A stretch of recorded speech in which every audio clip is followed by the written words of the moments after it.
Hi, my name is Eva, and last summer I watched my mother fold my future into a thin white envelope and slide it under a stack of unpaid bills. The letter had the university crest stamp in ink that caught the light like a confession. I had waited weeks for it. I had studied until my fingers cramped and the veins in my eyes looked like red threads. I had prayed into my pillow at night, mouthing the name of a place I had never been. But when the envelope finally arrived, my family hid it. They said nothing at dinner. The clink of spoons was louder than honesty. My father cleared his throat and asked my brother about soccer tryouts. My aunt said I should learn to make soup for potential in-laws. There is a special kind of silence that is not empty. It is full of decisions made without you. I touched the crest and tried to guess the words inside by the way the paper felt. In the days that followed, the jokes grew teeth. My brother called me Professor Daydream and asked if I wanted fries with that fantasy.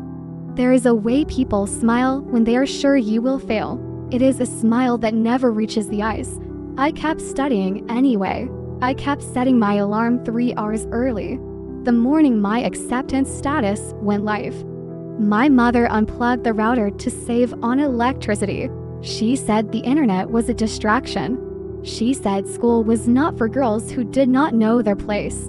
I walked to the public library in the rain. The computers were full. I waited with water running from my hair to my elbows. Then I waited some more.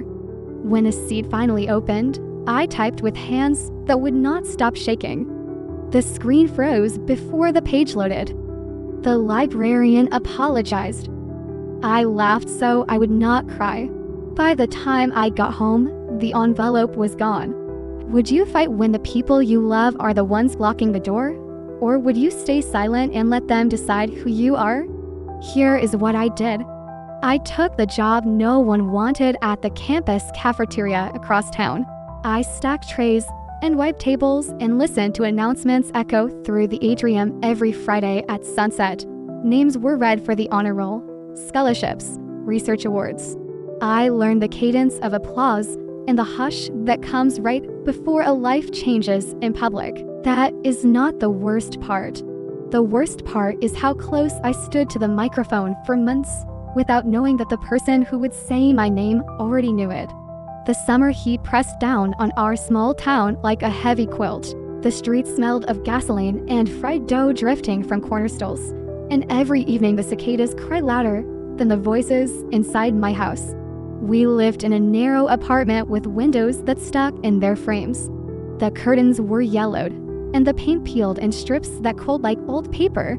The kitchen was crimped, the ceiling fan clicking every time it turned, like a clock marking down my wasted hours.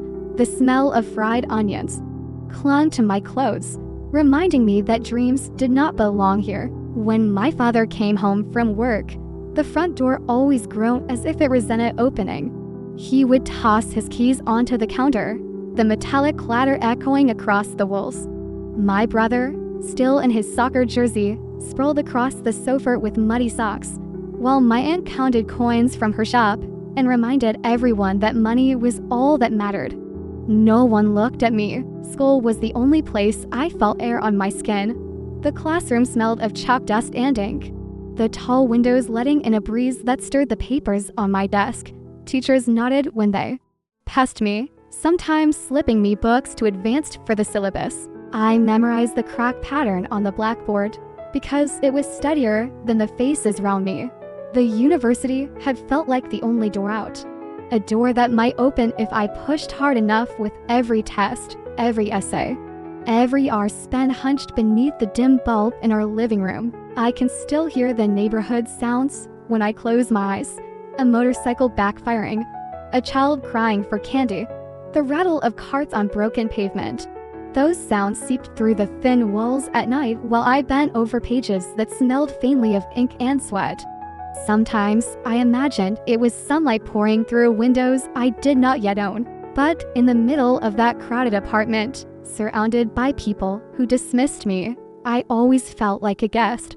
My own footsteps seemed too loud, my voice too sharp. I dressed in clothes passed down from cousins, The hems uneven, the colors faded from too many washes. At family dinners, I tucked my chair closer to the wall so I would not take up space. Still, I carried a secret flame. In the library, the smell of dust and old bindings wrapped around me like a promise. I ran my fingers along spines with titles in languages I barely understood, and I imagined a life where knowledge was currency and I was finally rich. That was the world I lived in. A house full of laughter that was not mine. A town that smelled of rust and street food. A girl pressed into corners with only notebooks to remind her she existed. It began quietly, the way storms often do. A simple dinner, a single sentence, and suddenly my name became a punchline. We were gathered round the table, the fluorescent bulb flickering above us. My aunt ladled soup into chipped bowls, the smell of ginger sharp in the air. My father cleared his throat, and instead of asking me about school, he asked my brother how many goals he had scored. My brother grinned and said 3, stretching the truth, and the whole table erupted in applause. I smiled too, because that is what was expected. But when my aunt's eyes flicked toward me, she smirked. And you, Eva? She asked, spoon hovering. What do you have to show? A scholarship of silence. Laughter rolled across the table like thunder. My cheeks burned. I tried to lift my spoon, but my hands shook. My mother leaned back in her chair, her lips pursed in satisfaction. She wastes time scribbling in notebooks, my father said, not unkindly, but not kind either. There's no future in it. Best she learns that now. The words stung more than I expected. My cousin chimed in, her voice sharp. She still thinks she got into university. Can you imagine? When she can't even pay her share of rent? The laughter rose again, clinking against glasses. Louder than my heartbeat, I wanted to shout, to tell them about the envelope I had touched. The seal that burned into my memory. I wanted to demand why they had hidden it. Why my mother had slipped it away without opening it in front of me. But my throat closed. My voice betrayed me. The soup tasted of salt, though I had not added any. Later that night, I found my brother in the living room, stretching his legs after practice. He leaned against the arm of the sofa, scrolling on his phone. I asked him directly, my voice low, careful. Did you see the letter? He didn't look up. What letter? The one from the university. The one with my name. Finally, he smirked. Oh, that. You mean the rejection. Mom said it wasn't worth upsetting you. Better you focus on real life. Who cares about some dream you'll never reach? He tossed his phone onto the cushion, brushed past me, and added, face it, Eva, you're not going anywhere. The words hit harder than any slap. They echoed in my ears long after he left the room. That was when I realized this wasn't just about one hidden envelope. It was about every dinner where my voice was ignored. Every morning when my father asked about everyone else's day but mine.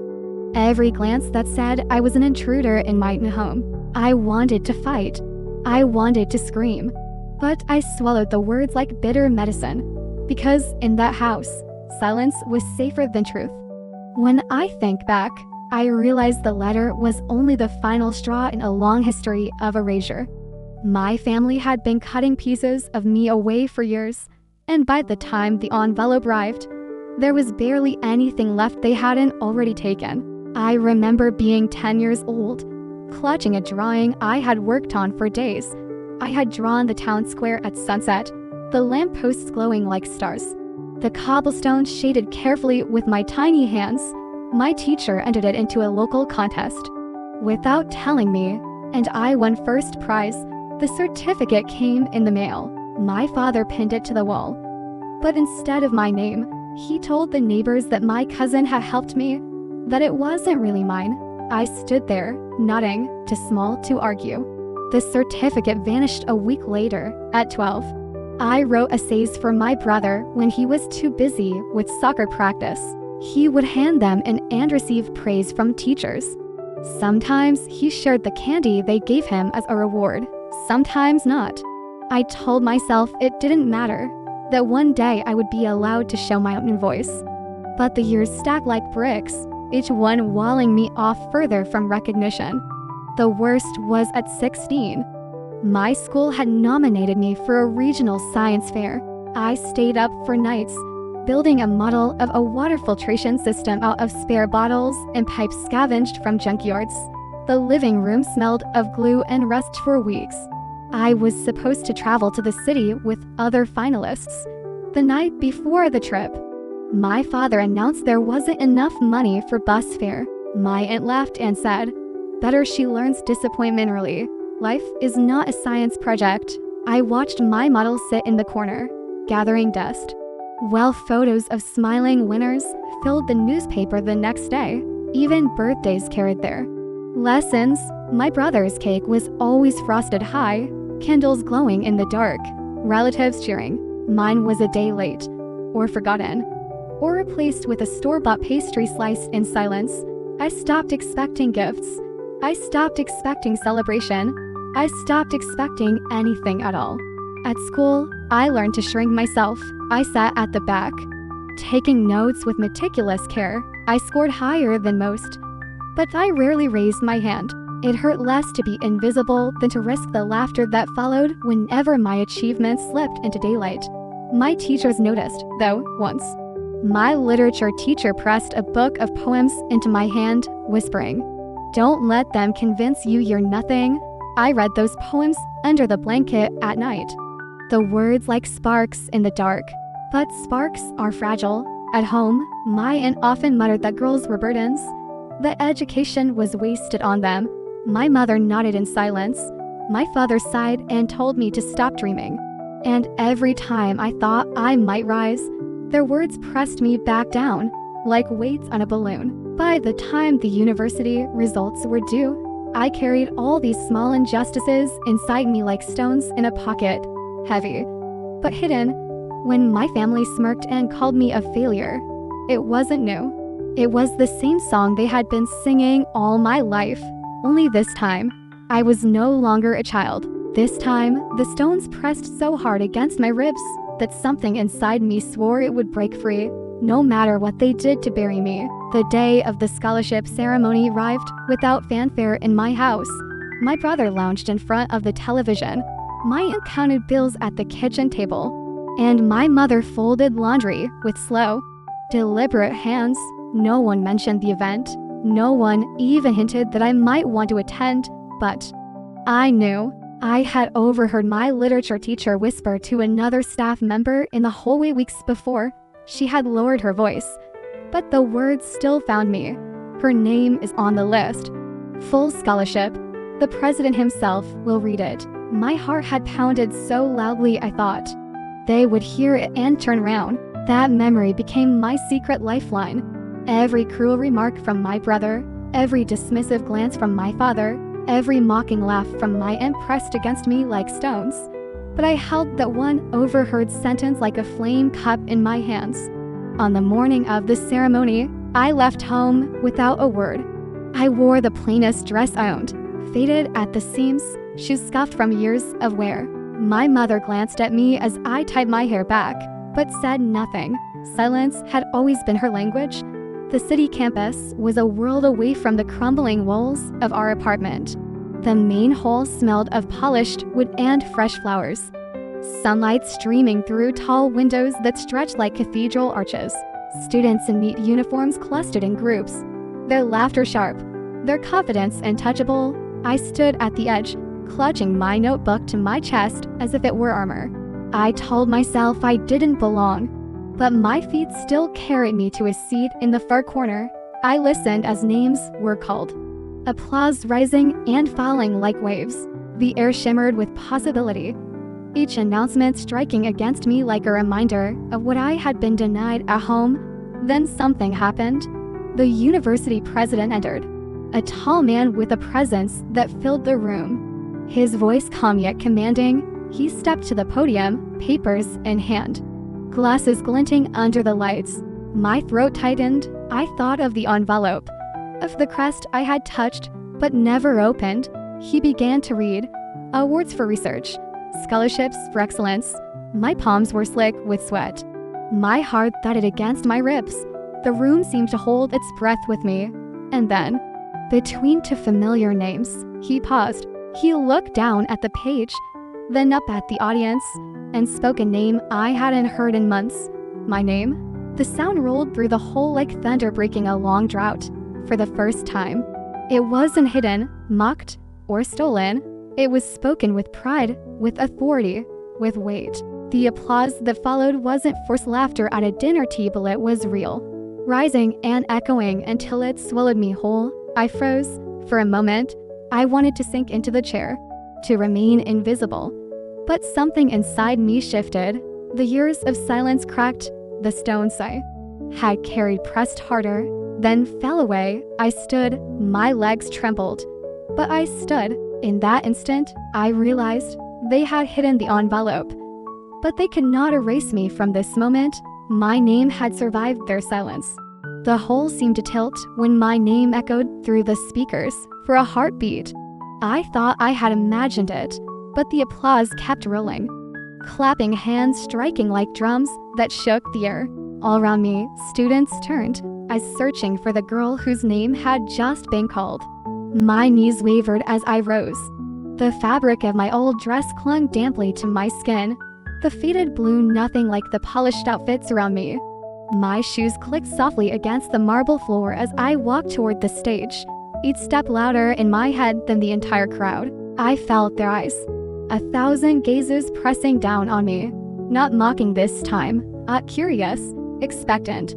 For the first time, people wanted to see me not as a failure, not as a servant, but as a name that mattered. I reached the foot of the stairs leading up to the stage. The president stood there, tall and steady, a kind smile tugging at his lips.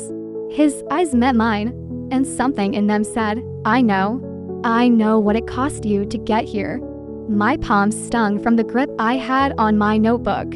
I thought of the nights I scribbled formulas by candlelight, of the models I built from scraps, of the books I borrowed with trembling fingers. I thought of my mother's silence, my father's sighs, my brother's laughter, all the years of being erased condensed into this one fragile moment. The president extended his hand. My breath caught as I took it. His voice carried again across the hall, steady, clear. Eva Martinez, recipient of the university's full scholarship for academic excellence. The words struck me harder than any insult my family had ever thrown. My chest burned with the effort not to cry. Cameras flashed, their bright lights scattering like shards of glass across the stage. Somewhere in the back of the hall, I swore I could hear my aunt's mocking laugh, my brother's smirk. But the sound was drowned out by applause that belonged to me. I stood beneath the spotlight, trembling but unbroken, the roar of recognition washing over me. For the first time, I was not invisible. For the first time, the world spoke my name without shame. And in that blinding moment of applause, I understood. My family could hide the envelope.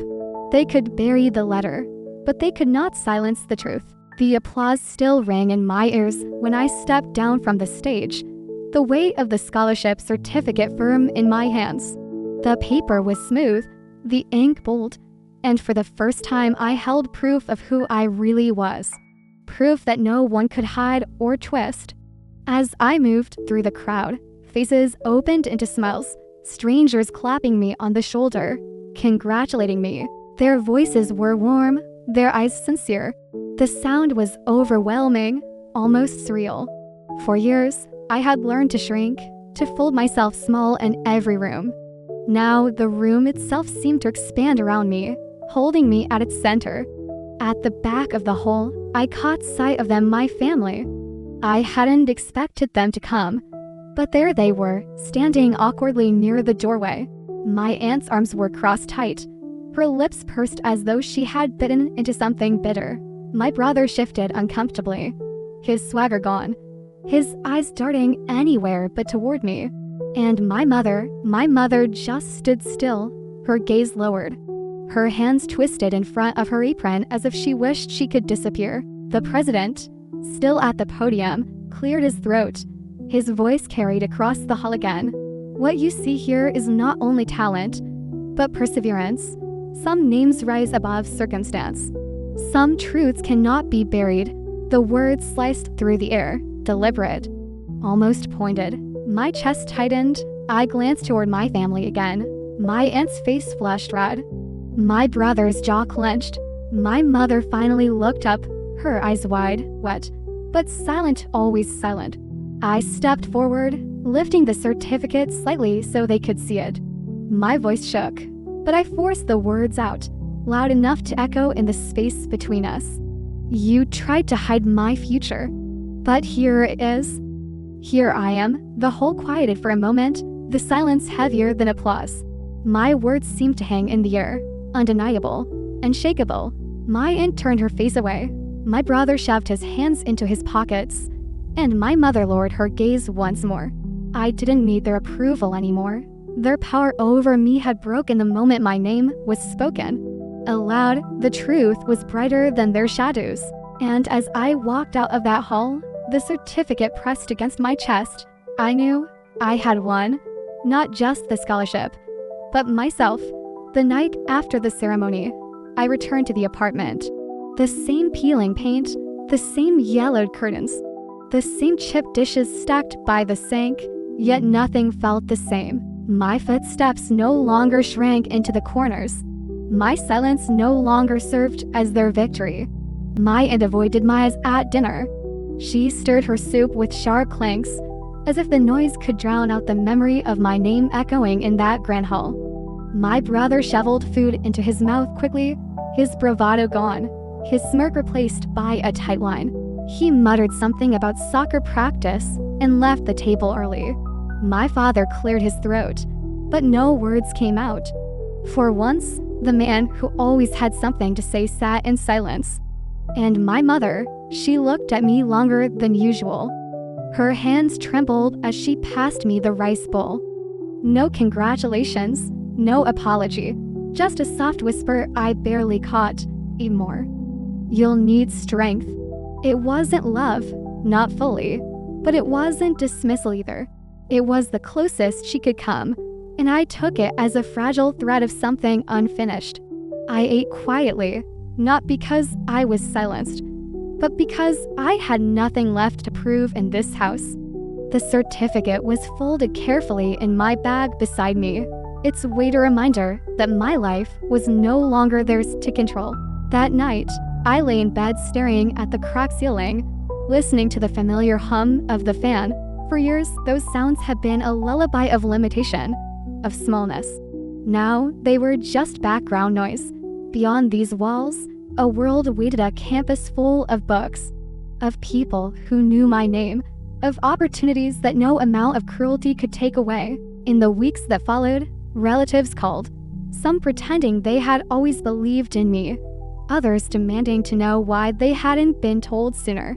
I let their words wash over me like meaningless static. I no longer needed their approval. On the morning I packed my bag for the university, my mother lingered by the door. She didn't say goodbye. Instead, she reached out, smoothed the collar of my worn dress, and stepped back. The silence between us was heavy, but this time it was not suffocating.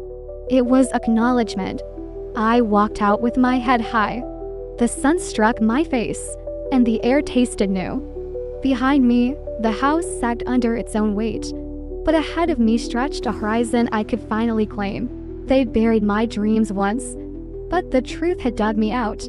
My name had been spoken, not in whispers, not in ridicule, but in honor. And now, every step I took was mine alone. Silence was louder than any applause, but this time, the silence belonged to them.